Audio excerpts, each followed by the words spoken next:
लेकिन उन नामों में भगवान श्री राम का एक नाम है खर दूषण विराध बध पंडित। गोस्वामी जी ने लिखा ना, खर दूषण विराध बध पंडित। खर और दूषण का विराध करने में, खर दूषण और विराध का वध करने में जो पंडित हैं, विराध का वध करने में भगवान को बड़ी पंडिताई करनी पड़ी, बड़ा मेहनत करना पड़ा। गड्ढा खोदे, फिर उसमें डाले, फिर मिट्टी से तबाया। इस प्रकार भगवान ने विराध का उद्धार किया। विराध के मर जाने पर श्री जानकी जी बहुत प्रसन्न हुई।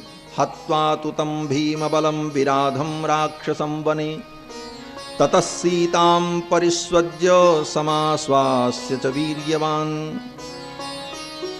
जानकी जी को आश्वस्त किया भगवान ने, और भगवान श्री जानकी जी को लेकर, लक्ष्मण को लेकर के और आगे बढ़े। सरभंग मुनि के आश्रम में भगवान पहुंचते हैं। सरभंग मुनि ने भगवान का स्वागत किया। मुनि आए जहाँ मुनि सरभंगा, मुनि आए जहाँ मुनि सरभंगा, सुंदर अनुज जानकी संगा, सुंदर अनुज जानकी संगा, सुंदर अनुज जानकी संगा, सुंदर अनुज जानकी संगा। मुनि आए जहाँ मुनि सरभंगा, मुनि आए जहाँ मुनि सरभंगा, मुनि आए जहाँ मुनि सरभंगा। सरभंग मुनि के आश्रम में जब भगवान पहुंचे तो उसी समय देवराज इंद्र आए हुए सरभंग मुनि के पास, और स्वर्ग के देवता लोग भी आए थे। भगवान श्री राम के आते ही वो देवता लोग चले गए। वो देवता लोग क्यों आए थे? बोले सरभंग मुनि को ब्रह्मलोक ले जाने के लिए आए थे। उनकी तपस्या से संतुष्ट होकर ब्रह्मा जी ने आदेश दिया था कि इन्हें ब्रह्मलोक लेकर के आओ, और देवता लोग स्वागत पूर्वक सरभंग मुनि को ब्रह्मलोक ले जाने के लिए आए थे। लेकिन सरभंग मुनि ने उन देवताओं से कहा कि अभी मैं नहीं जाऊंगा, मेरे प्रभु श्री राम आ रहे हैं, उनका दर्शन करके, उनका आतिथ्य करके, उनका स्वागत करके जब मैं अपने आश्रम से विदा कर दूंगा तब मैं ब्रह्मलोक जाऊंगा। देवता लोग चले गए। भगवान श्री राम जब पहुंचे तो सरभंग मुनि ने भगवान श्री राम का स्वागत किया है, आतिथ्य किया, और आतिथ्य करने के बाद कहा, हे रघुनंदन, आपके दर्शन की ही प्रतीक्षा थी। मुझे ब्रह्मलोक ले जाने के लिए देवता लोग आए थे, लेकिन मैं आपके दर्शन के लिए ही रुक गया कि आपका दर्शन किए बिना अगर मैं ब्रह्मलोक चला गया तो ब्रह्मलोक जाने का कोई अर्थ नहीं होगा। इसलिए आपका दर्शन प्राप्त करके मैं जाऊं। अब आपका दर्शन हो गया, मैंने आपका पूजन कर लिया, अब मैं ब्रह्मलोक जाऊंगा, और जब मैं ब्रह्मलोक के लिए प्रस्थान करूं आप मेरी आंखों के सामने रहो। ऐसा कहते हुए सरभंग मुनि ने सुंदर चिता बनाई। ततो अग्निम समाधाय हुत्वा चाज्येन मंत्रवत। बड़ी सी चिता बनाकर उस चिता में वैदिक विधि से अग्नि की स्थापना करके, घृत के द्वारा आहुति देकर के, मंत्रों के द्वारा भगवान श्री राम का दर्शन करते हुए सरभंग मुनि उस अग्नि में प्रवेश कर गए। सरभंगो महातेजा प्रविवेश हुतासनम। उस अग्नि में सरभंग मुनि प्रवेश कर गए,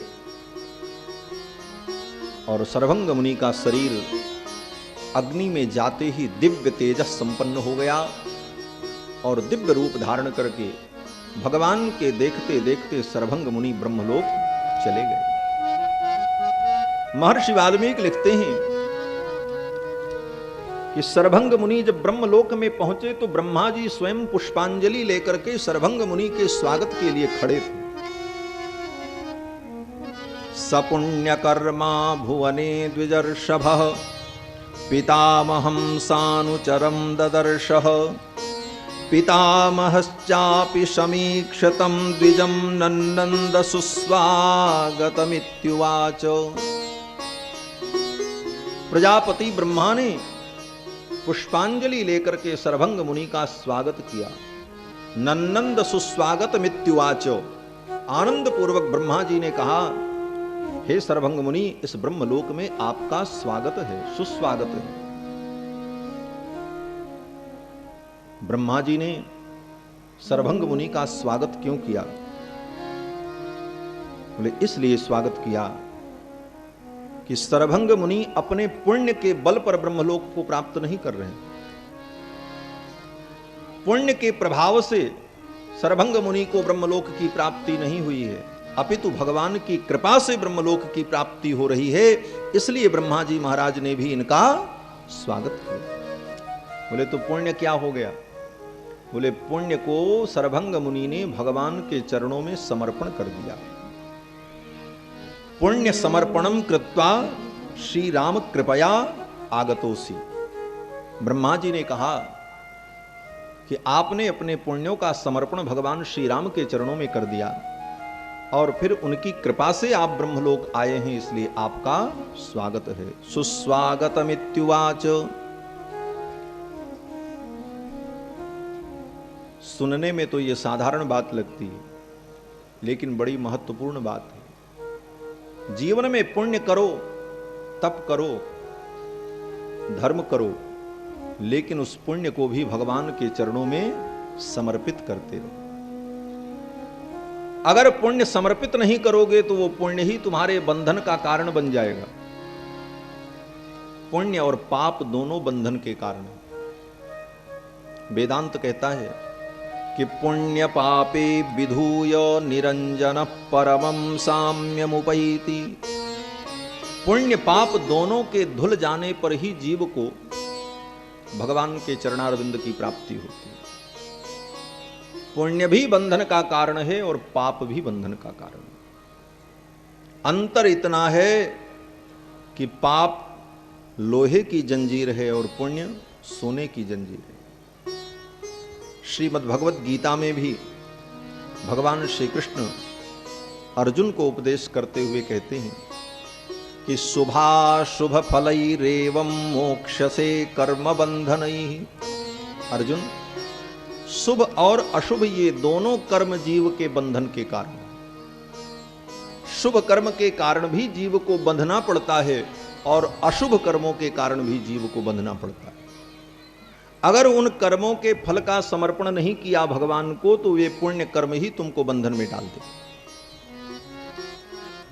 इसीलिए गीता में बार बार भगवान ने कहा कि निष्काम भाव से कर्मयोग में लगो।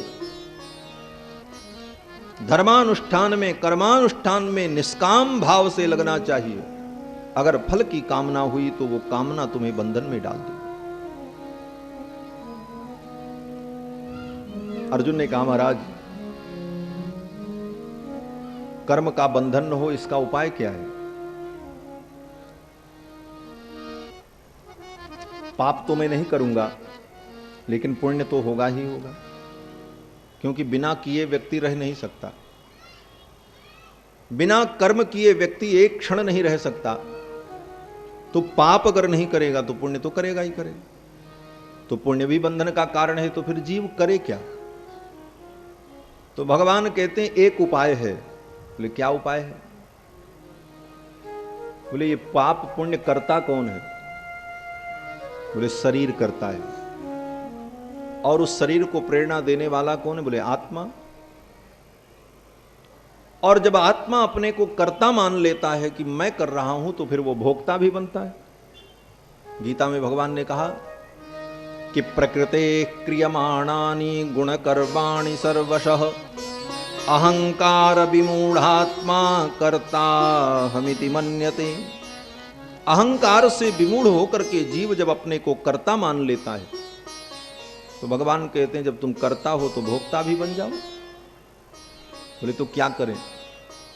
बोले कर्म करने वाला जो शरीर है और कर्म की प्रेरणा देने वाला जो आत्मा है, कि ऐसा करें, इन दोनों का भगवान के चरणों में समर्पण हो जाए। बोले शरीर क्या है? बोले शरीर मानो फैक्ट्री है, और फैक्ट्री में क्या होता? बोले उत्पादन। इस शरीर रूपी फैक्ट्री में, इस कार्यशाला में केवल दो चीजों का उत्पादन होता है, पाप और पुण्य। पाप क्या है? बोले पाप इसका घाटा है, और पुण्य बोले मुनाफा। फैक्ट्री जब हम चलाते हैं तो या तो घाटा होगा या तो मुनाफा होगा। तो शरीर रूपी फैक्ट्री का काम क्या है? बोले पाप और पुण्य का प्रोडक्शन करना, पाप पुण्य का उत्पादन, और यही घाटा मुनाफा है। बोले तो फैक्ट्री के घाटा और मुनाफा दोनों से बचना हो तो क्या उपाय है? बोले घाटा और मुनाफा दोनों से बचने का उपाय यही है कि फैक्ट्री को ही किसी दूसरे को दे दो। चले जाओ कचहरी में, कोर्ट में, और जाकर के स्टाम्प पर लिख करके फैक्ट्री किसी को हैंडओवर कर दो।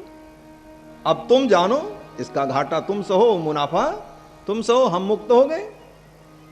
उसी प्रकार से ये शरीर और आत्मा, ये जो कर्म की फैक्ट्री है, इसको भगवान के चरणों में अर्पित कर दो। बोले हम फैक्ट्री किसी दूसरे को लिख देते हैं तो उसके लिए कुछ औपचारिकताएं होती। क्या? बोले कोर्ट में जाना पड़ेगा, स्टाम्प लगेगा, मोहर लगेगी, रजिस्ट्रार का दस्तखत होगा, तब वो मान्य होगी। उसी प्रकार इस शरीर और आत्मा रूपी फैक्ट्री को भगवान के चरणों में अर्पित करने के लिए गुरु रूपी रजिस्ट्रार की ऑफिस में जाना पड़ता है। आचार्य और गुरु की ऑफिस में जाकर के निवेदन करो कि मैं अपनी इस फैक्ट्री को भगवान के चरणों में देना चाहता हूं। तो गुरु जी क्या करेंगे? बोले लिखा पढ़ी करेंगे, यहां लिख देंगे, यहां लिख देंगे, और फिर भुजाओं में शंख चक्र की मोहर लगा देंगे, और इसके बाद कान में मंत्र दे करके, दीक्षा दे करके, भगवान के चरणों में लगा करके भगवान से प्रार्थना करेंगे कि एनम रक्ष जगन्नाथ बहुजन्मापराधीनम। अनेक जन्मों का अपराधी ये जीव आपकी शरण में आया है, एनम रक्ष, आप इसकी रक्षा करो। नारायण दया सिंधो वात्सल्य गुण सागर, एनम रक्ष जगन्नाथ बहुजन्मापराधीनम। अनेक जन्मों का ये अपराधी मेरी शरण में आया, मैं आपके शरण में अर्पित कर रहा हूं। पितरम मातरम दारान पुत्रान बंधून सखीन गुरून, रत्नानि धन धान्यानि क्षेत्राणि च गृहाणि च, सर्वधर्माश्च संत्यज्य सर्वकामाश्च साक्षरान। सारे कर्मों को छोड़कर, सबको छोड़कर ये आपकी शरण में आया है, अब आप इसे स्वीकार कर लो। इस प्रकार जब आचार्य भगवान से निवेदन कर देते हैं तो फिर उसका समर्पण स्वीकार्य हो जाता है भगवान को। उसके बाद अब न पाप उसका है न पुण्य उसका है। क्यों? बोले अब फैक्ट्री ही उसकी नहीं है, अब तो भगवान की, अब भगवान जाने। यही गीता में भगवान ने भी कहा, अर्जुन पाप पुण्य दोनों से मुक्त होना है तो यही उपाय है कि मेरी शरण में चले आओ। सर्वधर्मान परित्यज्य मामेकं शरणं व्रज, अहम त्वा सर्व पापेभ्यो मोक्षयिष्यामि मा शुचः। सब धर्मों को छोड़ करके तुम मेरी शरण में आ जाओ, मैं तुमको समस्त पापों से मुक्त कर दूंगा। अगर फैक्ट्री का ही समर्पण हो जाए तो न घाटा होगा न मुनाफा होगा। और उदाहरण बोले मानस में, श्रीमद् रामचरितमानस में प्रताप भानु राजा की कथा है। प्रताप भानु राजा कितना बड़ा धर्मात्मा। वेदों में पुराणों में जितने यज्ञ का वर्णन है, कोई ऐसा यज्ञ नहीं जिस यज्ञ को हजार हजार बार उसने न किया हो। एक एक यज्ञ को हजार हजार बार किया प्रताप भानु राजा, इतना बड़ा धर्मात्मा। गोस्वामी जी महाराज लिखते हैं कि जहां लगी कहे पुराण श्रुति एक एक सब जाग, और 12 सहस्र सहस्र नृप किए सहित अनुराग। प्रेम से सारे धर्म कर्मों को उसने किया और हृदय में फल की आकांक्षा भी नहीं थी। हृदय न कछु फल अनुसंधाना, परम विवेकी भूप सुजाना। परम विवेकी भी था प्रताप भानु राजा। वासुदेव अर्पित नृप ज्ञानी, अपने सारे कर्मों को भगवान को अर्पित कर देता। लेकिन आगे कथा क्या आई? बोले मरने के बाद उसको राक्षस बनना पड़ा। वही तो रावण बना प्रताप। इतना धर्म करने के बाद भी वो असुर क्यों बना? हमारे आचार्य अनुभव करते हैं उसने सब अच्छा किया, लेकिन कर्म करने वाली जो फैक्ट्री है अपने आप का उसने भगवान के चरणों में समर्पण नहीं किया। अगर अपने आप को समर्पित कर देता तो शायद प्रताप भानु राजा का पतन न होता। कर्म समर्पण किया, धर्म समर्पण किया, लेकिन अपने आप को समर्पित नहीं किया। और जब अपने आप को आप समर्पित कर दो तो स्वतः आपकी हर वस्तु परमात्मा को समर्पित हो जाती है। इसी को हमारे यहां आचार्यों ने शरणागति कहा है। भगवत पाद श्री रामानुजाचार्य ने शरणागति को ही आत्म कल्याण का सर्वश्रेष्ठ साधन स्वीकार किया। और ये शरणागति है क्या? बोले भगवान के चरणों में अर्पित हो जाने के बाद हृदय में दृढ़ विश्वास हो जाए। महाविश्वास पूर्वकम तदेका प्रार्थना कार्या प्रपत्ति शरणागति। ये महाविश्वास हो जाए कि मेरे गुरु ने भगवान के चरणों में लगा करके दीक्षा दे करके मुझे भगवान के चरणों में अर्पित कर दिया है, अब मैं कर्म बंधन से मुक्त हो जाऊंगा। ये विश्वास हृदय में कभी संदेह न हो। ये महाविश्वास ही जीव को संसार सागर से पार कर देता।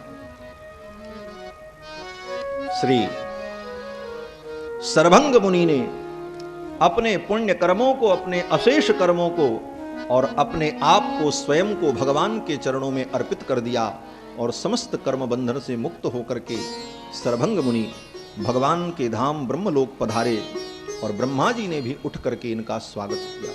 नन्नंद सुस्वागतमित्युवाच।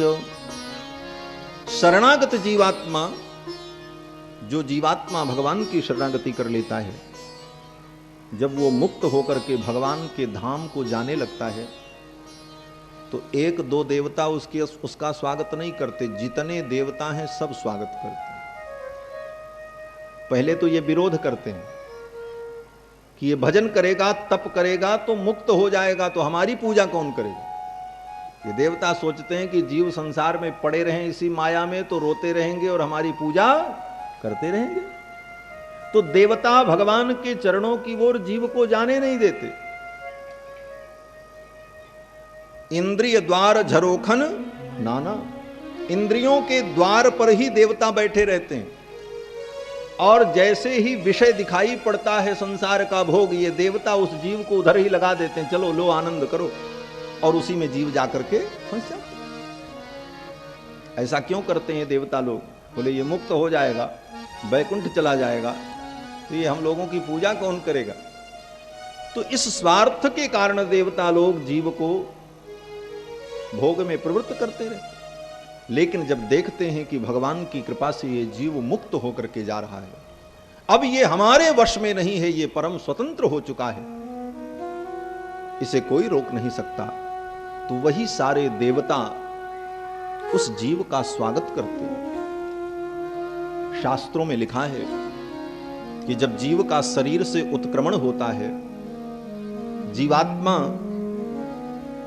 शरीर से निकल करके भगवत धाम के लिए चलता है, तो उस मुक्त आत्मा का स्वागत करने के लिए कितने देवता उपस्थित होते हैं। मुक्तोर चिरदिन पूर्व पक्ष षडदुंग माशाब्दवाताम शुमत ग्लौर विद्युत वरुणेन्द्र धात्री महित सीमांत सिंध्वाप्लुतः श्री वैकुंठमुपेत्य नित्यमजडं तस्मिन् परब्रह्मणः सायुज्यं समवापि नंद्यति समस्तेनैव धन्यः पुमान्।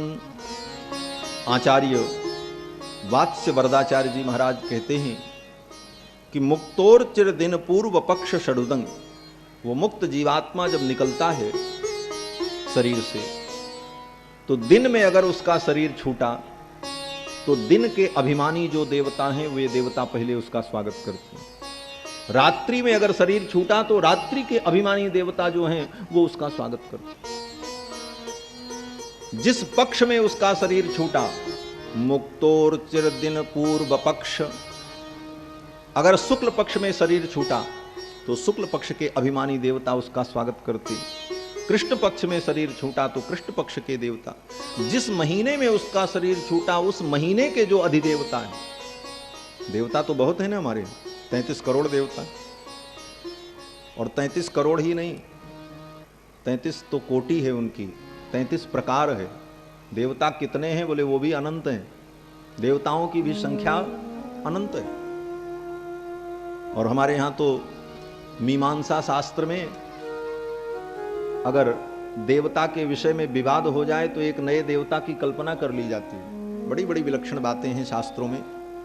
एक प्रसंग सुनाते हैं, याद आ गया इसलिए, कि मीमांसा में एक यज्ञ का वर्णन आया कि पूषेंद्र नाम के देवता को आहुति दी जाए। तो विचार किया गया कि पूषा नाम के तो एक देवता हैं और इंद्र नाम के भी देवता हैं, और यहां पर लिखा है पूषेंद्र देवता को आहुति दो, तो ये दो देवता हैं कि एक देवता है, ये प्रश्न खड़ा हो गया। तो एक पक्ष ने कहा कि पूषा एक देवता है और इंद्र एक देवता है, दो देवता को आहुति दो, दो आहुति दी जाए। बोले तो ये निर्णय हुआ कि भाई इंद्र को कौन सी आहुति दी जाए, पूषा को कौन दी जाए। तो इंद्र तो पुरोडास खाते हैं, पुरोडास माने जिसको आज की भाषा में हम लोग लिट्टी कहते हैं, वो आटे की लिट्टी बनाते हैं ना आग में सेक करके, बाटी लिट्टी जो भी कहो, उसी प्रकार का एक हबी बनाया जाता है यज्ञ में, जिसको आहुति दी जाती देवताओं के लिए। तो विचार हुआ कि पुरोडास इंद्र के लिए दिया जाए और वही पुरोडास पूषा को भी दिया जाए। तो ये हुआ कि फिर पूषा देवता पुरोडास नहीं खा पाएंगे। क्यों? बोले पूषा देवता का दांत टूट गया था। कहाँ दांत टूटा था? बोले दक्ष प्रजापति के यज्ञ में जब शंकर जी के गणों ने सब देवताओं को दंड दिया था तो पूषा देवता का दांत तोड़ दिया था। चंडीशम पूषणम देवम, भगवान शंकर के गण चंडीश ने पूषा देवता के दांत को तोड़ दिया था। तो दांत जब टूट गया तो पुरोडास नहीं खा सकते, क्योंकि लिट्टी तो बड़ी कड़ी होती है। कितना सरस और कितना भावपूर्ण वेदों में ये सब आख्यान भरे हैं। तो अब निर्णय हुआ कि भाई पूषा देवता लिट्टी नहीं खा सकते, वो पुरोडास नहीं खा सकते, तो उनके लिए यवागु बनाया जाए, जौ के आटा की लपसी बनाई जाए और इनको लपसी खिलाया जाए, इनको पुरोडास। तो बोले दो आहुति करने की अपेक्षा एक ही आहुति की जाए, दोनों देवता खा लें। बोले तो क्या करें? बोले पुरोडास न करके यवागु की ही आहुति दे दी जाए, इंद्र भी उसी को खा लें। और इस तरह से विचार करते करते बहुत कोटियां हैं उसके विचार की, आगे की बात मैं नहीं कहूंगा क्योंकि विषयांतर हो जाएगा। अंत में जाकर के इस निर्णय पर मीमांसा पहुंचा कि मीमांसक कहता है कि जब ऐसी स्थिति उत्पन्न हो गई तो अब इनको एक अलग देवता ही मान लो। पूषा देवता अलग और इंद्र देवता अलग और पूषेंद्र नाम के एक देवता अलग, एक देवता की कल्पना ही कर ली गई और उन देवता के लिए पुरोडास की आहुति का विधान कर दिया गया। तो कहने का तात्पर्य कि हमारे यहाँ तो देवताओं की अनंत संख्या है। देवता के विषय में शास्त्र में अगर कोई ऐसी समीक्षा आती है, मीमांसा आती है, तो वहां पर एक नए देवता की परिकल्पना प्रकट हो जाती है। तो दिन के देवता, रात्रि के देवता, नक्षत्र के देवता, सबके अलग अलग देवता हैं, अधिदेवता हैं। तो जब जीवात्मा मुक्त होकर के भगवान के धाम जाने लगता है तो दिन के देवता, रात्रि के देवता, महीने के देवता और उत्तरायण के देवता, अगर उत्तरायण में मरा है तो उत्तरायण के जो अधिपति देवता हैं वे देवता उसका स्वागत करते हैं। इसके बाद मुक्तोर्तिर्दिन पूर्व पक्ष षडुदंग माशाब्दवातां सुमद्ग्लौर्विद्युत वरुणेन्द्र धात्रिमहितः। वरुण लोक, वायु लोक, ब्रह्मलोक, इन समस्त लोकों का अतिक्रमण करते हुए वो जीव जब भगवान के धाम की ओर आगे बढ़ता है तो समस्त देवता अपने अपने लोक में उसका स्वागत करते और सभी देवता स्वागत पूर्वक उसे ले जाकर के ब्रह्मांड की उस सीमा तक पहुंचाते हैं जहां पर प्रकृति की सीमा समाप्त हो जाती है, जहां से अप्राकृत देश शुद्ध सत्वमय परमात्मा का दिव्य धाम प्रारंभ होता है, जिसको शास्त्रों में त्रिपाद विभूति कहा गया है। वहां की सीमा तक ले जाकर के देवता लोग उसे आदर पूर्वक छोड़ करके आते हैं। भगवान का धाम, उसको त्रिपाद विभूति कहा गया है हमारे यहां शास्त्रों में। वेदों में मंत्र आया कि त्रिपादूर्ध्व उदयित पुरुष पादो सेहा भवत पुनः। भगवान के धाम का नाम है त्रिपाद विभूति, और धाम के अतिरिक्त जो अनंत अनंत ब्रह्मांड है, अनंत अनंत सृष्टि है, उसका नाम है एक पाद विभूति। इसका मतलब बोले त्रिपाद और एक पाद मिलाकर के कितने हुए? बोले 4 पाद। जैसे 1 रुपए में 4 हिस्सा किया जाए तो 75% एक तरफ और 25% एक तरफ। तो भगवान की जो विभूति है, भगवान का जो वैभव है, उस वैभव के 25% में अनंत अनंत ब्रह्मांड है, अनंत अनंत सृष्टि है। ब्रह्मलोक, शिवलोक, रुद्रलोक, वरुणलोक, यमलोक, अतल, वितल, सुतल, तलातल, महातल, रसातल, पाताल, ये समस्त लोक 25% में, और 75% में केवल भगवान का धाम है। इसीलिए उसका नाम त्रिपाद विभूति है। त्रिपादूर्ध्व उदयित पुरुषः पादोशेहा भवत पुनः। और एक पाद में अनंत अनंत सृष्टि। तो एक पाद को एक पाद विभूति कहते हैं और उसको त्रिपाद विभूति कहते हैं। तो समस्त देवता त्रिपाद विभूति की सीमा पर ले जाकर के उस जीवात्मा को छोड़ देते हैं। वहां सीमा पर एक नदी है, जिस नदी का नाम है विरजा। विरजा नदी के उस पार अप्राकृत देश, भगवान का दिव्य धाम, और इस पार अनंत अनंत प्रकृति। उस विरजा नदी के तट पर उस जीवात्मा को छोड़ करके देवता चले आते हैं। जीवात्मा उस नदी में प्रवेश करता है। सीमांत सिंध्वाप्लुतः, उस सीमा पर जो सिंधु है अर्थात नदी, उसको वो पार करता है। और उस नदी की विशेषता क्या है विरजा की? बोले विरजा में जीव जब डुबकी लगाता है, इस पार डूबा और निकला जाकर के उस पार, और उस पार निकलते ही शंख चक्र गदा पद्म धारण करके वो चतुर्भुज रूप को प्राप्त कर लेता है। चतुर्भुज रूप प्राप्त करके जब बैकुंठ के महाद्वार से उसका प्रवेश होता है तो बैकुंठ के 96 करोड़ पार्षद उसका स्वागत करते हैं, और दिव्य पालकी पर बैठाकर बाजे गाजे के साथ वे बैकुंठ के पार्षद पूरे बैकुंठ का भ्रमण कराते हुए भगवान के महामणिमय मंडप के मध्य में लेकर के उस जीव को जाते। अनंत की शैया पर, शेष शैया पर विराजमान भगवान श्री देवी, भूदेवी, नीला देवी और महालक्ष्मी, भगवान की ये 4 पट्ट महिषी भगवान के बगल में विराजमान रहती हैं। शंख चक्र गदा पद्म विश्वक्सेन, ये सारे भगवान के पार्षद मूर्तिमान होकर के भगवान की सेवा में उपस्थित रहते हैं। उस जीवात्मा को ले जाकर के भगवान के सम्मुख जब छोड़ते हैं, अपने स्वामी को, अपने आराध्य को, अपने इष्ट को, अपने प्राणधन को देख करके वो जीवात्मा अनंत अनंत जन्मों के दुख को भूल जाता है और उसे परमानंद की, महा आनंद की अनुभूति होती है, और बार बार भगवान को साष्टांग प्रणाम करता है। पुनश्च भूयोपि नमो नमस्ते, पुनश्च भूयोपि नमो नमस्ते, ऐसा कहकर के भगवान को प्रणाम करता है। और जब वो बार बार प्रणाम करने लगता है तो भगवान को इतनी करुणा समुच्छलित होती है कि भगवान अपनी शेष शैया से उठ करके उस जीवात्मा को उठा करके अपनी गोद में बैठा लेते हैं और उसके सिर पर अपने हाथ को रखकर उसका दुलार करते हुए पूछते हैं अब तुम्हें कैसा अनुभव हो रहा है? वो जीवात्मा कहता है, हे भगवान, अब मैं अपने को परम सुखी अनुभव कर रहा हूं, परम आनंद की मुझे अनुभूति हो रही है। भगवान कहते हैं, अब ये आनंद तुम्हारा कभी समाप्त नहीं होगा, इस आनंद का तुम सदा उपभोग करते रहो।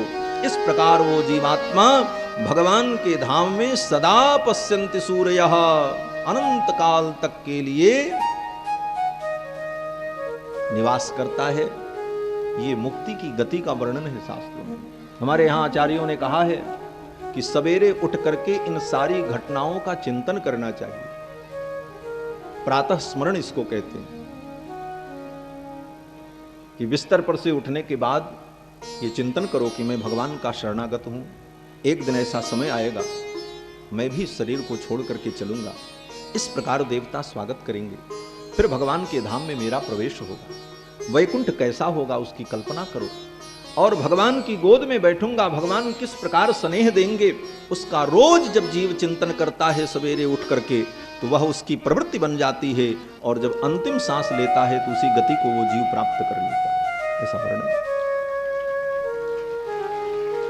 बंधुओं, आज महर्षि सरभंग भगवान की कृपा से, कृपा प्रसाद से भगवत धाम को प्राप्त, इसीलिए ब्रह्मादिक देव उनका स्वागत किया है। नंदन सुस्वागतमित्युवाच, भगवत धाम को प्राप्त करते हैं, इसीलिए ब्रह्मादिक देवताओं ने भी इनका स्वागत किया है।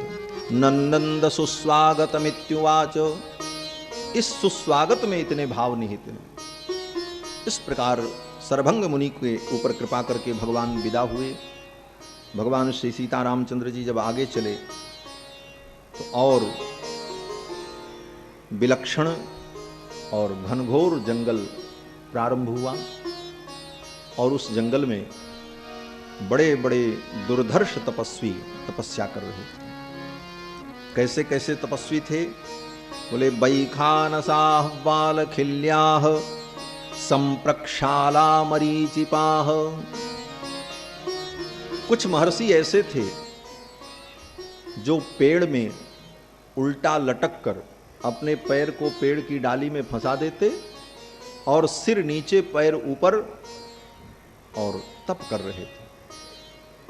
बालखिल्य महर्षि लोग थे, उनका दर्शन किया भगवान ने। आगे जब चले तो संप्रक्षालाः, कुछ महर्षि ऐसे मिले जो कुछ खाते नहीं थे। ले चावल को जैसे बनाने के पहले हम लोग धोते हैं ना, तो धोने में जो माड़ निकलता है सफेद पानी, उसी को पी लेते थे और तप करते थे। संप्रक्षालाः। कुछ महर्षि ऐसे थे मरीचिपाः, वो पानी भी नहीं पीते थे। मरीचिपाः, जब उन्हें ऊर्जा की आवश्यकता होती तो सूर्य भगवान की ओर मुख करके सूर्य भगवान की किरणों को पी लेते थे और तपस्या करते। तपस्या कब होगी? बोले, जब हम इंद्रियों को जीतेंगे, भूख प्यास सुख सुविधाओं का त्याग करेंगे, तब तप होगा, तब भजन होगा। और आज का आदमी क्या कहता है? बोले, भूखे भजन न हो ही गोपाला, और ले लो अपनी कंठी माला। महाराज, बिना भूखे भजन नहीं होता, पेट में रोटी नहीं, भजन कैसे करें? बोले, भैया पेट में रोटी रहेगी और खूब भरा रहेगा पेट, तब भजन नहीं होगा। तब बोले, तब बदमाशी सुधरेगी, तब बदमाशी सुधरेगी, बुद्धि में कुराफात आएगा। इसलिए जब त्याग होगा तब तप होगा। इसलिए महात्मा लोग त्याग पूर्वक तप करते हैं। भक्तमाल में श्री हरिदास जी महाराज की कथा है। वृंदावन में श्री हरिदास जी महाराज, जिन्होंने बांके बिहारी जी को प्रकट किया है, जो वृंदावन गए होंगे बांके बिहारी जी का दर्शन किया होगा, श्री हरिदास जी महाराज के इष्ट हैं।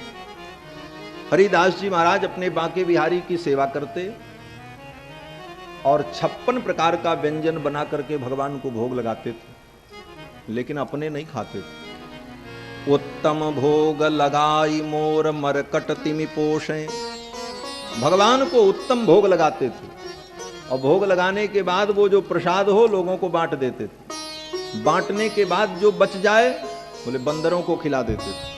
उसके बाद भी बच जाए तो जमुना के किनारे बैठते और जाकर के जमुना जी में मछली और कछुआ को खिला करके चले आते। उत्तम भोग लगाई मोर मरकट तिमि पोषे। और अपने क्या खाते थे? बोले आटा को सान कर एक गोली बनाते, वही लिट्टी, और आग में सेक लेते, आग में ही उसे पका लेते, और वही सूखी लिट्टी नमक से खाकर अथवा ऐसे ही खा करके पानी पी लेते और फिर भजन करते थे। और भोग नहीं लगाते थे उस लिट्टी का भगवान को। और बिना भोग लगाए तो भगवान का प्रसाद लेना नहीं चाहिए। तो हरिदास जी सोचते कि मैं भगवान को भोग लगाऊंगा, भगवान तो राजाधिराज है, दिव्य पदार्थ का भोग लगाते हैं, और ये सूखी लिट्टी इनके गले में अटक जाएगी, इनको कष्ट होगा, और बिना भोग लगाए हम पालें, ये धर्म नहीं। तो बिना समर्पण किए भगवान को कोई पदार्थ को ग्रहण नहीं करना चाहिए वैष्णव को, ये धर्म है। तुम ही निवेदित भोजन करही प्रभु प्रसाद पटभूषण धरही। उच्छिष्ट भोजनो दासाह तव मायाम जय मही। तो हरिदास जी महाराज क्या करते? बोले उस लिट्टी को लेकर के भगवान की पूजा जब संपन्न हो जाए तो उस लिट्टी को लेकर के 7 बार बांके बिहारी जी के ऊपर ऐसे ऐसे घुमाते और फिर उस लिट्टी को पा लेते थे, पानी पी लेते थे और फिर भजन करते। एक दिन बांके बिहारी जी के ऊपर वो लिट्टी ऐसे ऐसे घुमा रहे थे, तो बांके बिहारी जी ने कहा, बाबा जय जय, ये क्या घुमाते हो मेरे ऊपर रोज? भगवान तो सब जानते हैं, लेकिन बड़े कौतुकी हैं ना ठाकुर जी। ठाकुर जी ने कहा, ये क्या घुमाते हो मेरे ऊपर? तो हरिदास जी ने कहा, ठाकुर जी ये लिट्टी आपके ऊपर घुमाते हैं फिर पा लेते हैं। बोले क्यों घुमाते हो? बोले इतने लोग आपका दर्शन करने आते हैं, हजारों लोग, और पता नहीं किसकी कैसी नजर हो, आपको किसी की नजर अगर लग गई हो तो सब नजर इसी लिट्टी में आ जाए और सब हम खा लें, सारा दोष सारा दुख आपका मुझे प्राप्त हो जाए, आप सुखी रहो। इस भावना से भगवान को लिट्टी भगवान के ऊपर उबारते और उबारने के बाद उस लिट्टी को पा करके जल पी करके भजन करते थे। त्याग में ही तप निहित है। जीवन में अगर त्याग नहीं होगा, कितने लोग आते हैं हमारे पास, कहते हैं स्वामी जी हमें दीक्षा दे दीजिए, और जब कहते हैं कि भाई दीक्षा लोगे तो प्याज लहसुन छोड़ना पड़ेगा, मांस मछली शराब ताड़ी अंडा मुर्गी ये सब छोड़ना पड़ेगा, बाहर का होटल का खाना छोड़ना पड़ेगा। बोले महाराज कैसे रहेंगे? तो हमने कहा कि फिर रहो जैसे रहते हो, और क्या, जैसे रहते हो ऐसे ही रहो। जब तुम इतना त्याग नहीं कर सकते तो तुम्हें भगवान कहां मिलेंगे? कुछ तो त्याग करो भगवान के लिए, भक्ति के लिए, धर्म के लिए। तुम इन छोटी चीजों को नहीं छोड़ सकते, क्या है इनमें? इतना भी त्याग अगर जीवन में न हो, जीव इतनी बड़ी हो, जीव न माने तो वो जीव भजन क्या करेगी? उस जीव से भगवान के नाम का उच्चारण कहां होगा? वो जीव वश में कैसे होगी? जीव जो कहे वही करते रहोगे तब जीव के तुम वश में हो जाओगे, जीव तुम्हारे वश में। और कलयुग का यही स्वरूप है। कलयुग के स्वरूप का जहां पर शास्त्र में वर्णन किया गया है, कलयुग कैसा है? बोले पिशाच वदन क्रूरः। कलयुग पिशाच वदन है और अत्यंत क्रूर है। कलिश्च कलह प्रिय, उसको कलह प्रिय है। और उसका स्वरूप वर्णन करते हुए कहा गया है कि वो कलयुग अपने दाहिने हाथ से अपनी जीभ को पकड़े हुए, जैसे देवताओं की अलग अलग मुद्रा होती है ना, भगवान शंकर त्रिशूल लिए हैं, देवी जी खड्ग और तलवार ली हुई, गणेश जी अंकुश लिए हुए हैं, सब देवता के अपने अपने स्वरूप हैं। तो कलयुग का स्वरूप क्या? बोले कलयुग अपनी जीभ को अपने दाहिने हाथ से पकड़े हुए हैं। दक्षे जिह्वाच नृत्यति, दाहिने हाथ से जीभ को कलयुग ने पकड़ रखा है। क्या संकेत है? बोले जीभ इतनी स्वतंत्र हो जाए कि वो अपने वश में न हो, उसको हाथ से पकड़ा जाए फिर भी न माने, समझो तुम्हारे सिर पे कलयुग बैठा हुआ। यही कलयुग का स्वरूप। जीभ को जिस दिन बस में कर लोगे, कलयुग तुम्हारा कुछ नहीं बिगाड़ सकता।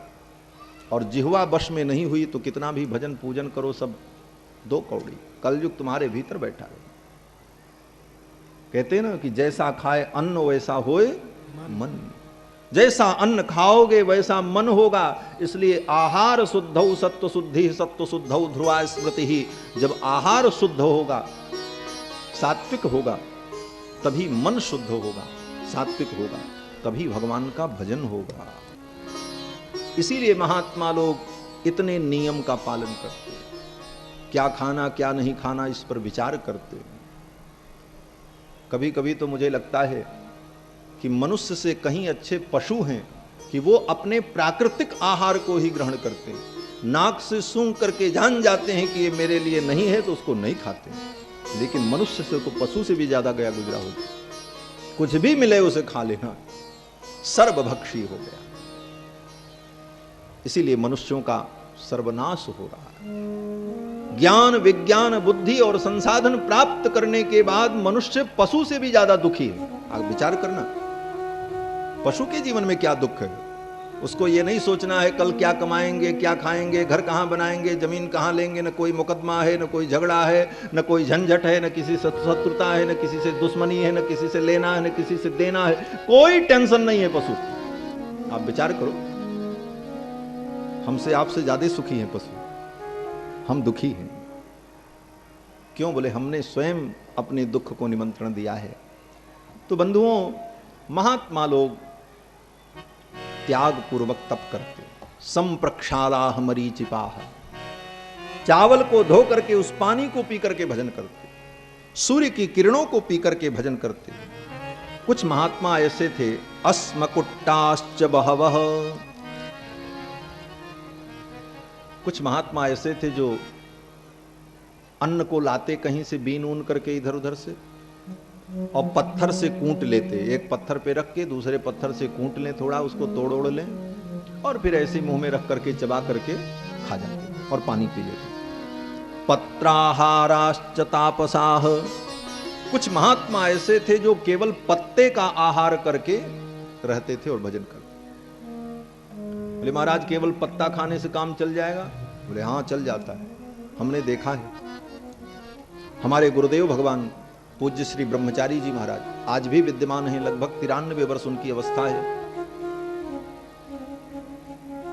10-10 दिन तक बेल का पत्ता खा करके वो रहते, और भी बेल का पत्ता पेड़ से तोड़ करके नहीं लाते।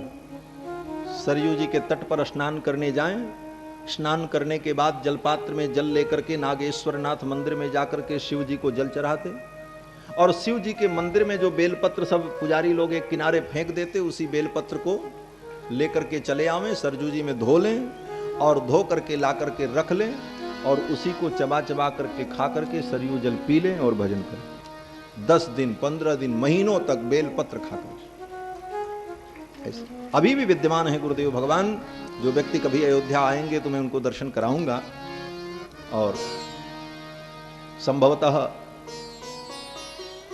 चैत्र के नवरात्रि में रामनवमी के पावन अवसर पर जो अयोध्या में राम कथा होगी, वो कथा भी प्रसारित होगी। उस कथा में पूज्य गुरुदेव महाराज पधारेंगे, उनकी कृपा होगी तो दूर से भी लोग दर्शन कर पाएंगे। कहने का भाव कि ऐसे ऐसे तपोमूर्ति आज भी विद्यमान हैं। भगवान श्री राम ने ऐसे तपस्वियों का दर्शन किया। कुछ तो तपस्वी ऐसे थे कि केवल हवा पी करके ही भजन करते थे। असय्याश्च, कुछ महात्मा ऐसे थे जो कभी सोते ही नहीं थे, सदा खड़े रहते थे और भजन करते। कुछ महात्मा ऐसे थे दंडकारण्य में तपस्या करने वाले कि स्थंडिलसायिनः, वो सदा सोए ही रहते थे, कभी खड़े ही नहीं होते, पड़े पड़े भजन करते। ये साधुओं की परिपाटी भी बड़ी विलक्षण होती। साधु किस प्रकार भजन करता है ये तो साधु ही जाने वाला। वो हमेशा सोए रहते थे ऐसे महात्मा और भजन करते थे। न उठते थे न बैठते थे, लेटे रहते थे, भजन करते, लेटे लेटे उनका भजन चलता था। ऐसे ऐसे महात्माओं का दिव्य दर्शन किया। कुछ महात्मा तो ऐसे थे आर्द्रपटवाससः, वो हमेशा भीगा कपड़ा पहने रहते थे, उनके कपड़े हमेशा भीगे रहते थे। जहां सूखे तो फिर जाकर के नदी में डुबकी लगा लें कपड़े के सहित, कपड़ा भीग जाए फिर भजन करने को। कभी उनके वस्त्र सूखते नहीं थे। ऐसी ऐसी कठिन तपस्या करने वाले उन महात्माओं का दर्शन किया, उनको प्रणाम किया। उन महात्माओं ने भगवान श्री राम से कहा, रघुनंदन आप भक्त वत्सल हैं, आप भक्तों की रक्षा करने वाले हैं, हम लोग तो तपस्या में लगे रहते हैं, आप हमारी रक्षा करो। और उन तपस्वियों ने दिखाया राम जी को हड्डियों का पहाड़। भगवान श्री राम ने पूछा ये क्या है? मुनियों ने कहा कि ये ऋषियों की हड्डियां हैं। बोले ऋषि महात्माओं की हड्डियां इतनी पहाड़ जैसी? मुनियों ने कहा हाँ महाराज। राक्षसों ने आकर के मुनियों को मार मार करके खा लिया और उनकी हड्डी का ढेर लगा दिया ये पहाड़। भगवान के नेत्र सजल हो गए। ये महात्मा इतना भजन करने वाले, तप करने वाले, और इनको इन राक्षसों ने इतना दुख दिया, मार करके इनको खा गए ये राक्षस। भगवान के नेत्र सजल हो गए। अस्ति समूह देख रघुराया, पूछी मुनि ने लागी अति दाया। अस्ति समूह देख रघुराया, पूछी मुनि ने लागी अति दाया। चरनी कर सकल मुनि खाए, सुनि रघुवीर नयन जल छाए। अस्ति समूह देख रघुराया, पूछी मुनि लागे अति दाया। अस्ति समूह हड्डियों के पहाड़ को देखकर भगवान श्री राम के हृदय में करुणा समुच्छलित हुई और भगवान ने पूछा, मुनियों ने बताया, निश्चर निकर सकल मुनि खाए, सुनि रघुवीर नयन जल छाए। ठाकुर जी के नेत्रों में जल आ गए और भगवान ने कहा, इन दुष्टों ने, इन असुरों ने इतना सताया।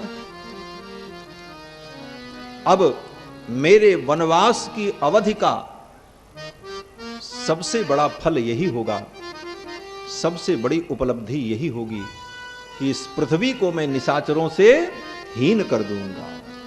निश्चर हीन करऊं मही भुज उठाई प्रण की। अपनी भुजाओं को उठा करके भगवान ने प्रतिज्ञा की उन ब्राह्मणों के सामने, तपस्वियों के सामने, कि इस पृथ्वी को मैं निशाचरों से हीन कर दूंगा। तपस्विनाम रणे शत्रुन हंतुमिच्छामि राक्षसान। भगवान ने कहा, अरे मुनियों आप निश्चिंत हो जाओ, इन सारे राक्षसों का मैं वध कर दूंगा, जिन राक्षसों ने मुनियों को इतना दुख दिया है। और राक्षसों के वध का भगवान ने संकल्प किया। निश्चरहीन करो मैं भुज उठाए, प्रणकीन मुनिन मुनिन के आश्रम जाय जाय सुख दीन। उन मुनियों को वचन देकर के भगवान आगे चले। सुतीक्ष्ण मुनि के आश्रम में पहुंचे हैं। सुतीक्ष्ण मुनि ने भगवान का स्वागत किया है और सुतीक्ष्ण मुनि के आश्रम में एक दिन रुक करके भगवान फिर वहां से विदा हो गए। और फिर भगवान वहीं दंडकारण्य में कई वर्ष व्यतीत करते हैं। 6 महीने कहीं रहे, 2 महीने कहीं रहे, 2 वर्ष कहीं रहे, कहीं 1 वर्ष रहे। इस प्रकार बार बार उनका स्थान बदलता रहा। महर्षि वाल्मीकि कहते हैं कि जब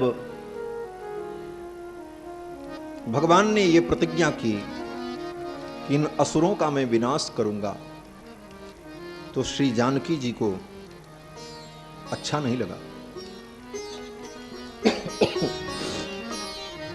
श्री जानकी जी ने भगवान से कहा, प्रभु मनुष्य के जीवन में 3 व्यसन बड़े भयानक होते हैं। त्रीण्येव व्यसनान्यत्र कामजानि भवन्त्युत मिथ्यावाक्यं तु परमं तस्मात् गुरुतरावुभौ परधाराभिगमनं विना वैरं च रौद्रता। मनुष्य के जीवन के 3 व्यसन बड़े भयानक होते हैं। कौन कौन? बोले सबसे पहला व्यसन मिथ्यावाक्यम, झूठ बोलना। ये बहुत बड़ा दोष है। नहीं असत्य समपातक पुंजा, असत्य के समान कोई पाप नहीं। ये मिथ्या भाषण। और दूसरा व्यसन परदाराभिगमनम, परदाराभिगमन, पर स्त्री गमन, ये दूसरा व्यसन, महान व्यसन है मनुष्य के जीवन। और तीसरा दोष बोले बिना वैरम च रौद्रता, किसी से आपकी शत्रुता न हो फिर भी आप रुद्र रूप धारण करो, अस्त्र शस्त्र लेकर के चलो, बोले ये व्यसन है। लोग इसमें अपनी शान समझते हैं, लेकिन इसको दोष माना गया है शास्त्रों में। जानकी जी कहती हैं, प्रभु आपके जीवन में मिथ्या वाक्य नहीं है, मैं जानती हूं, आप असत्य संभाषण नहीं करते। परदाराभिगमनम, पर स्त्री को आप गलत दृष्टि से कभी नहीं देखते, ये भी व्यसन आपके अंदर नहीं है। लेकिन ये अस्त्र शस्त्र को धारण करना बिना वैरम च रौद्रता, ये ठीक नहीं। ये अस्त्र शस्त्र लेकर के रहना ये ठीक नहीं। और आपसे उन राक्षसों की क्या शत्रुता है? आपने उनके वध का प्रण क्यों किया? उन्होंने आपका तो कुछ बिगाड़ा नहीं। तो भगवान ने मन में सोचा, ठीक है, आप अगर ये कारण बताती हो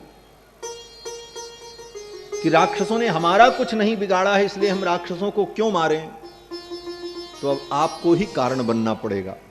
इसीलिए भगवान ने एक कारण बनाया कि सीता जी का हरण हो तब मैं राक्षसों को मारूं, बिना कारण मारूंगा तो लोग यही कहेंगे बिना वैरम च रौद्रता, बिना बैर के ही जाकर के राक्षसों से भिड़ गए और उनको मार डाला तो सब मुझे दोष देंगे। इसीलिए सीता हरण का प्रयोजन भगवान ने तैयार किया। लेकिन जानकी जी को तो यह पता नहीं था कि ठाकुर को क्या लीला करनी है। ठाकुर जी की लीला तो ठाकुर जी ही जाने। परम कौतुकी श्री जानकी जी भगवान से कहती हैं, प्रभु अस्त्र शस्त्र को साथ में रखने से व्यक्ति के अंदर हिंसा के भाव जागृत होते हैं। आप तपस्या करने आए हैं, 14 वर्ष तपस्वी वेश में रहना है, तो इन अस्त्र शस्त्रों की क्या जरूरत है? इन अस्त्र शस्त्रों के संग से आपके अंदर क्रूर वृत्ति उत्पन्न हो रही है। आप लोगों को मारने के लिए, हिंसा करने के लिए विचार कर रहे हो, यह ठीक नहीं। श्री जानकी जी ने भगवान को समझाया और एक बड़ी सुंदर कथा सुनाई जानकी जी ने। जानकी जी कहती हैं कि तस्य शस्त्रस्य संवासात् जगाम नरकम मुनिः। श्री जानकी जी कहती हैं, प्रभु एक महात्मा थे, भजन करते थे, तपस्या करते थे। उनकी तपस्या से इंद्र को घबराहट हो गई कि कहीं ये मेरा स्वर्ग न ले ले। उनकी तपस्या को भंग करने के लिए इंद्र आए और इंद्र ने क्या किया? बोले छत्री का रूप धारण कर लिया, घोड़े पर बैठ करके आए और महात्मा के आश्रम के सामने से नारायण नारायण बोलो श्री सीतारामचंद्र भगवान की जय। तत्र गत्वा द्रष्टव्यम कोलाहलम कुर्वन्ति एते बालकाः। नारायण सीताराम सीताराम सीताराम जय सीताराम सीताराम सीताराम सीताराम जय सीताराम सीताराम सीताराम सीताराम जय सीताराम सीताराम सीताराम सीताराम जय सीताराम सीताराम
रामचंद्र भगवान की जय। श्री सीताराम नाम महाराज की जय। जय जय सीताराम।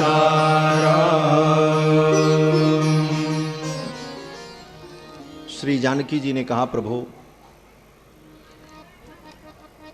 उस महात्मा की तपस्या को नष्ट करने के लिए देवराज इंद्र क्षत्रिय का रूप धारण करके घोड़े पर बैठ करके आए और बड़े वेग से आए। कुटी के सामने आकर के इंद्र ने कहा, महाराज मैं क्षत्रिय हूं और मेरे विरोधी मुझे मारना चाहते हैं, ये मेरी तलवार आपके पास, आप इसे संभालो, मैं बाद में आऊंगा लेकर के जाऊंगा। ऐसा कह करके अपनी तलवार को महात्मा की कुटिया में फेंक दिया और इंद्र चले गए। महात्मा पूछना चाहे कब आओगे, कैसे आओगे, कितने दिन बाद आओगे, लेकिन इंद्र तो गायब हो गए। अब महात्मा ने सोचा कि उस क्षत्रिय ने अपनी तलवार मेरे पास धरोहर रख दी है, पता नहीं कब वो लेने आ जाए, और किसी की धरोहर को सुरक्षित रखना चाहिए। अब उस तलवार की सुरक्षा करने लगे। ऐसे तो कुटिया छोड़ करके कहीं भी चले जाते थे, कोई चिंता नहीं। अब तो चिंता होने लगी कहीं कोई तलवार उठा न ले जाए। तो अब महात्मा जी जब कहीं जाएं स्नान करने के लिए या कंदमूल फल लेने के लिए, तो तलवार को साथ में लेकर के जाते कि कहीं कोई तलवार उठा न ले जाए। अब सवेरे स्नान करने जाएं तो तलवार लेकर के जाएं। तो स्नान करने के पहले दतवन करने के लिए दतवन तोड़ते थे, तो हाथ से तोड़ने में कठिनाई होती थी। तलवार हाथ में आ गई तो उसी से मारते खच्च से कट जाती डाली और दतवन मिल जाती, सुविधा होने लगी। और भी फल उल तोड़ना हो, कोई फल बहुत ऊंचे हो, हाथ न पहुंचे तो तलवार तो पहुंच ही जाती थी, उसी से गिरा लेते। अब धीरे धीरे तलवार चलाने का अभ्यास होने लगा। अब तलवार लेकर के जाएं तो हाथ में तलवार है तो कुछ न कुछ तो होगा ही, उसको झूठे ऐसे ही वैसे हिलाते ले जाते। और जंगल में जब तलवार को नचाते हिलाते ले जाते तो तलवार की धार लगती, हरे हरे पत्ते खच खच कट जाते। बाबा जी को मजा आने लगा और धीरे धीरे वो बाबा जी उस तलवार के संसर्ग से डाकू बन गए। क्या बन गए? डाकू बन गए महाराज। और समस्त प्रकार के पाप कर्म करने लगे और उस पाप का परिणाम बोले तस्य सस्य संवासात, उस शस्त्र के संवास के कारण, शस्त्र का संग करने के कारण जगाम नरकम मुनि, वो मुनि नरक में चले गए। जानकी जी के व्यक्ति का ही संग भयानक नहीं होता, अपितु वस्तु का संग भी व्यक्ति को दुख देने वाला है। अगर असत साहित्य का संग करोगे, असत्य व्यक्ति का संग करोगे, असत वस्तुएं तुम्हारे आसपास होंगी तो उनका प्रभाव तुम्हारे ऊपर पड़ेगा और बुद्धि विकृत हो जाएगी, पाप कर्म में प्रवृत्ति हो जाएगी। इसलिए असद वस्तुओं का भी संग्रह नहीं करना चाहिए। अस्त्र शस्त्र फालतू सामान अपने आसपास रखना ही नहीं चाहिए। क्यों? बोले उनके कारण भी बुद्धि में विकार उत्पन्न होता है। ये कथा संकेत करती कि एक शस्त्र के कारण महात्मा को नरक में जाना पड़ा। जानकी जी कहते हैं, प्रभु जीवन में धर्म ही सब कुछ है। धर्माद अर्थः, धर्म से ही अर्थ होता है। धर्म करोगे, धर्म का आचरण जीवन में होगा तो अर्थ अपने आप आएगा। धर्माद अर्थः प्रभवति, धर्मात् अर्थ प्रभवति, धर्मात् प्रभवते सुखम। धर्म से ही अर्थ आता है और धर्म से ही सुख मिलता है। लेकिन आज व्यक्ति की सोच उल्टी हो गई। व्यक्ति सोचता है कि अधर्म करके अर्थ कमा लो, चाहे झूठ बोलना पड़े, चाहे बेईमानी करना पड़े, अर्थ कमा लो। जब अर्थ आ जाएगा तो धर्म हम कर लेंगे, थोड़ा पूजा पाठ कर लेंगे, दान पुण्य कर लेंगे, पाप काट लेंगे। बोले गलत बात। अधर्म के द्वारा अर्जित अर्थ से कभी धर्म होता ही नहीं है। अन्याय से उपार्जित धर्म के द्वारा अगर धर्म किया जाए तो वो धर्म भी फलदायी नहीं होता। धर्मात् अर्थ प्रभवति, धर्म से ही अर्थ होता है। इसीलिए कहा ना कि विद्या ददात विनयम, विनयात याति पात्रताम, पात्रत्वात् धनमाप्नोति, धनात् धर्मः ततः सुखम। अगर धर्म के द्वारा धन आया है तो उसी धन से धर्म होगा।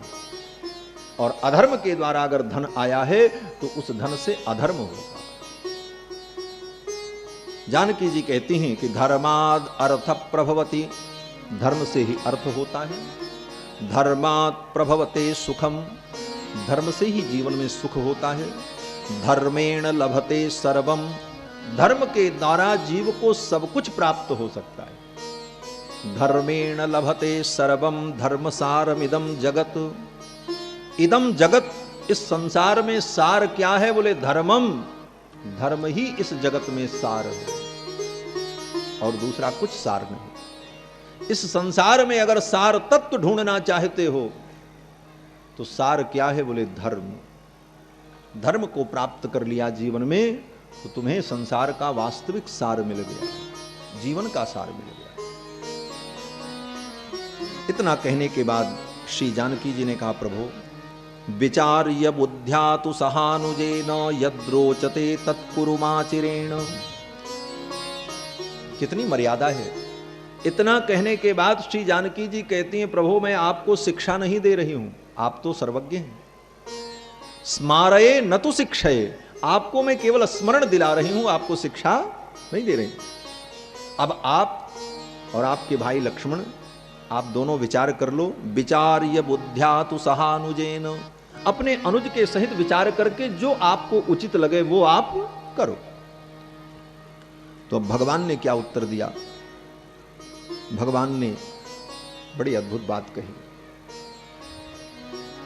श्री जानकी जी ने जिस धर्म का उपदेश किया है, ये धर्म प्राणियों के लिए है और भगवान के लिए। बोले भगवान का सबसे बड़ा धर्म क्या है? बोले शरणागत रक्षण, ये भगवान का सबसे बड़ा धर्म है। भगवान ने एक ही धर्म की दीक्षा